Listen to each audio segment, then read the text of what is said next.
Salam à tous, c'est Minou, j'espère que tout très bien. Donc aujourd'hui une nouvelle vidéo, tout simplement on a récemment vu tout simplement la liste du Maroc qui a été dévoilée ce matin justement par Walid Regragui. Donc c'est une liste assez intéressante dont on va débattre bien sûr, et après on va voir un petit peu le Maroc, qu'est-ce qu'il pourrait nous proposer face au Congo et à la Zambie pour les éliminatoires de la Coupe du Monde 2026. Donc en soi le Maroc c'est une équipe qui n'a pas vraiment de danger face à ces équipes sans leur manquer de respect. Donc si la vidéo vous intéresse, n'hésitez pas à vous abonner et à liker, et sans plus tarder on commence la vidéo.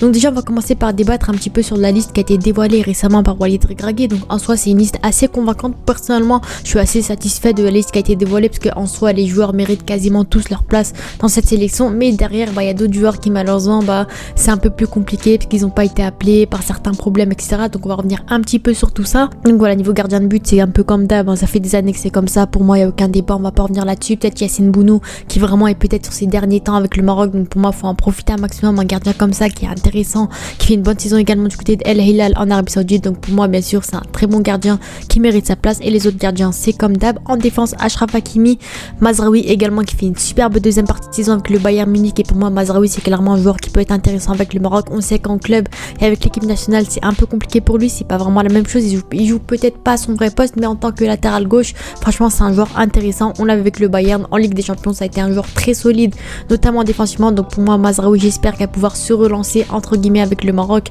Hakimi c'est comme d'hab qui fait une grosse saison avec le PSG. Naïf Aguerd encore une fois, le fameux défenseur central très solide du Maroc, et pour moi simplement mérité. Pour moi c'est clairement le futur du Maroc, le futur Romain Saïs potentiellement qui prendra les commandes de cette défense, donc c'est amplement mérité. Chadji Riyad également pour moi c'est le successeur, la relève de Romain Saïs clairement, qui fait une grosse saison du côté du Betis Séville, et notamment récemment on l'a vu qu'il allait quitter le club pour aller à Crystal Palace. Donc pour moi c'est amplement mérité, c'est un joueur qui évolue à chaque fois. Cette saison il a enfin une saison confirmée en Liga, et pour moi Chadji Riyad c'est amplement mérité.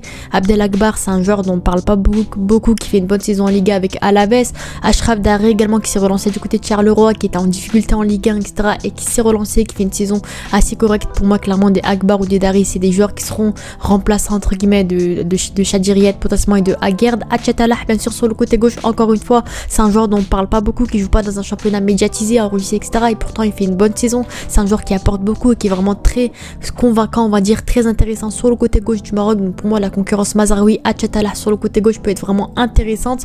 Mohamed Chibi également le latéral, donc on a vu clairement qu'il a sélectionné 4 latéraux, donc des Hakimi, Mazraoui, Achatala et Chibi. Donc je pense que personnellement les titulaires seront Hakimi et Mazraoui potentiellement, et bien sûr au pire des cas mettre Achatala et Chibi potentiellement. On a vu que Chibi avait proposé des belles choses à la CAN, et voilà il a fait 2-3 matchs, il a été intéressant, il a été moyen quand même, c'est pas le meilleur latéral au monde mais c'est un joueur qui peut dépanner. Et bien sûr le capitaine Romain Saïs qui fait son retour du côté du Maroc, donc c'est un sujet assez controversé, beaucoup de personnes sont d'accord, d'autres pas d'accord. Voilà, c'est un petit peu compliqué, on va pas se cacher, mais en tout cas voilà, personnellement je suis plutôt d'accord, parce que voilà il vient sur sa fin de carrière on va dire entre guillemets. C'est un joueur qui fait une saison assez intéressante du côté de l'Arabie Saoudite, c'est pas le meilleur championnat au monde, on a vu que lors des derniers matchs qu'il a fait avec le Maroc il était en baisse de forme, c'était un peu compliqué avec les blessures qu'il a enchaînées etc, donc beaucoup de personnes étaient contre lui etc, et pour moi franchement c'est mérité, peut-être une dernière danse entre guillemets avec le Maroc, le capitaine etc. C'est un joueur qui est beaucoup capé, qui est intéressant, qui apporte beaucoup. Après ces derniers temps avec le Maroc on a clairement vu qu'il a pas beaucoup apporté, c'était très compliqué pour lui. En plus quand on voit des Chadji Riyad faire leur arrivée, des Akbar etc, la jeunesse qui commence à arriver, ça devient compliqué pour lui, mais là il fait son retour, son comeback, donc pour moi franchement c'est intéressant de sa part encore une fois. On passe maintenant au milieu de terrain, on a Sofiane Amrabat bien entendu sans aucun débat, qui fait vraiment une superbe deuxième partie de saison. Il se faisait beaucoup critiquer à Manchester, c'est un flop etc, et pourtant pour moi franchement j'étais assez convaincu. Bon c'était pas le meilleur, certes il a fait des erreurs, ça a été compliqué pour lui, pour moi franchement lors de la FA Cup en finale contre Manchester City il a vraiment fait un très beau match, il a fait des choses intéressantes, de bonnes entrées.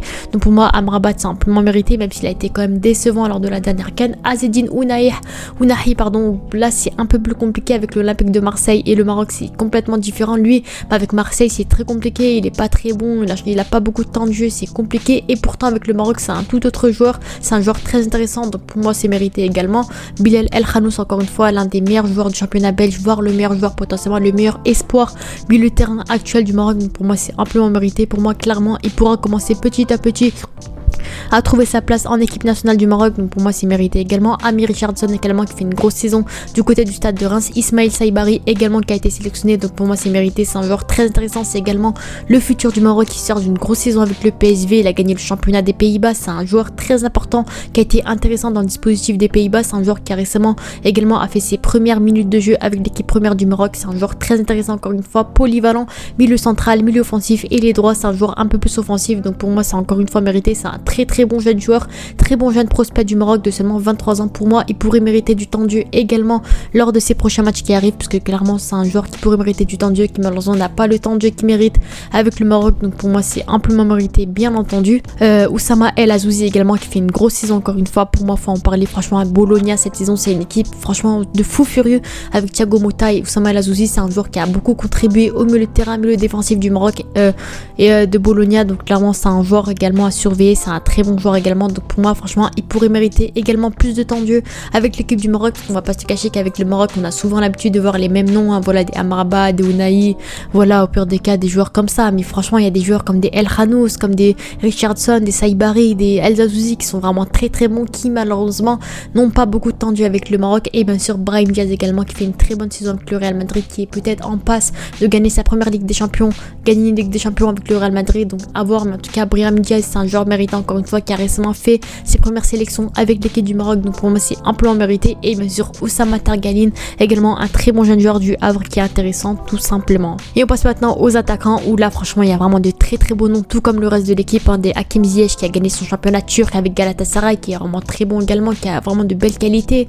des Eles Ben Seguir, le jeune crack de l'AS Monaco qui peut-être va jouer les Jeux Olympiques avec le Maroc, qui est très bon également, qui malheureusement ça a été un peu compliqué pour lui cette saison avec les blessures qu'il a eu, le manque de temps de jeu, la régularité, mais en tout cas du peu qu'on a vu avec le Maroc ça a été un joueur très intéressant. Enfin voilà les buteurs, Enisri également qui est beaucoup critiqué du côté du Maroc, qui sort des saisons de fou furieux avec le Séville FC, mais avec le Maroc c'est un peu compliqué. Et d'ailleurs derrière on a des buteurs comme des El Kaabi et des Soufiane Rahimi qui sont vraiment très très bons. Donc El Kaabi bien sûr faut revenir sur sa saison de fou furieux avec l'Olympiakos, quand on voit un petit peu ses stats c'est vraiment des trucs de barjo.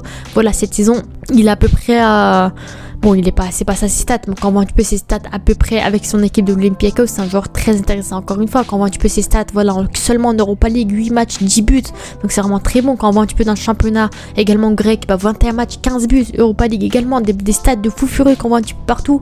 Donc pour moi, franchement, El Kaabi, c'est un joueur, encore une fois, qu'il faut lui faire confiance encore une fois, parce qu'on sait qu'avec le Maroc, ça a été compliqué ces derniers temps. Lors de la CAN, il a fait quelques minutes de jeu, il a proposé de belles choses également, donc j'espère qu'il va pouvoir encore avoir du temps de jeu afin de montrer encore une fois son niveau, son vrai niveau. Et enfin le deuxième buteur qui a été appelé, le troisième buteur c'est Soufiane Rahimi, joueur très très sous-côté encore une fois, qui sort en saison de barjo du côté des Émirats Arabes Unis, qui est vraiment très très bon, qui a également gagné la Ligue des Champions d'Asie, donc clairement c'est l'un des meilleurs buteurs marocains actuels, c'est un très très bon joueur encore une fois, donc franchement pour moi il faut vraiment en parler. 39 matchs, 22 buts, 13 passes D, donc franchement il faut vraiment en parler, c'est un très très bon buteur dont on parle pas beaucoup du côté du Maroc. Après certes voilà, le peu qu'il a montré avec le Maroc ça a été un peu compliqué, on va pas se le cacher, mais quand même c'est un joueur très très bon qui peut beaucoup apporter. Donc voilà, pour moi Soufiane Rahimi c'est un joueur à parler. Ilyes Akhoumache également qui fait ses premières minutes de jeu potentiel avec le Maroc, c'est un jeune joueur de Villarreal qui a eu quelques minutes de jeu, donc en soi c'est un joueur également très bon sur le côté, qui est assez polyvalent, qui joue à droite principalement, il peut dépanner à gauche. Et bien sûr Amin Ali également qui a été appelé encore une fois, qui a fait une saison de barjo avec le Bayer Leverkusen, donc pour moi c'est également mérité tout simplement. Donc voilà, après si on revient sur des joueurs qui peut-être n'ont pas été appelés, il y a peut-être Younous Abdelhamid potentiellement qui n'a pas été appelé en défense centrale. Pour moi peut-être qu'il aurait peut-être pu mériter ces derniers temps avec le Maroc, parce que là il va quitter le stade de Reims, il a 36 ans, il commence à devenir assez âgé, peut-être qu'il aurait pu mériter cette petite place entre guillemets, mais en tout cas voilà, il n'a pas été appelé malheureusement. Bien sûr des Amin Harit, c'est très compliqué pour lui avec le Maroc, il n'a pas été appelé, ça fait un moment. Voilà, avec l'Olympique de Marseille c'est très compliqué également, il fait très peu de stats, il est très peu son équipe, donc c'est pour ça également qu'il n'a pas été appelé. 44 matchs, seulement 2 buts et 8 passes D pour un joueur offensif, donc c'est vraiment très très peu, et j'espère Inch'Allah qu'il va pouvoir se relancer. On a vu que depuis qu'il a eu les croisés c'est devenu un peu plus compliqué, donc j'espère Inch'Allah pour lui qu'il va pouvoir faire un jour pourquoi pas son retour avec le Maroc. Et bien sûr Tissou Dali également qui n'a pas été appelé malgré le fait qu'il sort d'une très bonne saison avec son club actuel à la Gantoise en première division belge, donc voilà il fait une bonne saison également, 50 matchs, 21 buts, 12 passes D, mais c'est un peu plus compliqué pour lui, il y a trop de concurrence en tant que buteur. Voilà, il y a déjà 3 buteurs qui ont été appelés, des Enisri, El Kaabi et des Rahimi, donc clairement ça a été compliqué pour lui. Donc voilà, j'espère Inch'Allah lui peut-être qu'il va également trouver sa place avec l'équipe du Maroc encore une fois.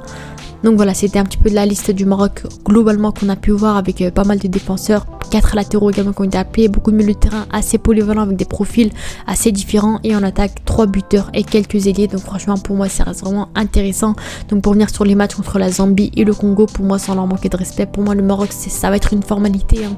On va pas se le cacher, franchement c'est vraiment des matchs à gagner encore une fois. Donc voilà, quand on voit un petit peu leur classement pour les qualifs de Coupe du Monde, ils sont premiers avec une victoire bien sûr. Leur groupe en soi il n'y a pas grand danger, j'espère, je pense pour eux qu'ils vont pouvoir Inch'Allah se qualifier pour la Coupe du Monde 2026, parce que quand on a vu leur parcours en Coupe du Monde 2022, on veut que les revoir en Coupe du Monde, parce que clairement leur effectif, leur équipe est vraiment très très belle. Donc j'espère Inch'Allah qu'ils vont pouvoir gagner ces matchs là tout simplement. Donc voilà, c'était mieux, on se dit à la prochaine, n'hésitez pas à vous abonner et à liker, à la prochaine, ciao.